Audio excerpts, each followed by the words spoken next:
సుందరదాసు Sundarakandam MS Ramarao గారు చాలా శ్రావ్యంగా భక్తితో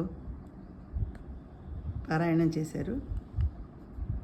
నేను సుందరకాండంలో రోజుకొక్క శ్లోకము చొప్పున హనుమాన్ జయంతి నుండి ప్రారంభించాను. మీరందరూ ఆదరిస్తారని భావిస్తున్నాను. 1వ సర్గ 10వ శ్లోకం.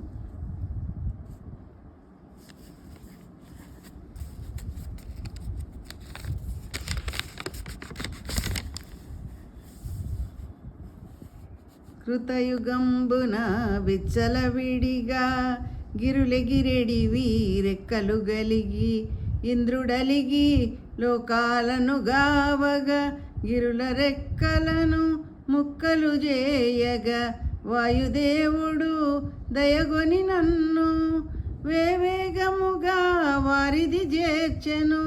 దాగియుంటిని సాగరమందు దాచుకొంటిన రెక్కల పొందు శ్రీ హనుమాను గురు దేవులు నాయద పలికిన సీత రామకథానే పలికెద సీత రామకథ.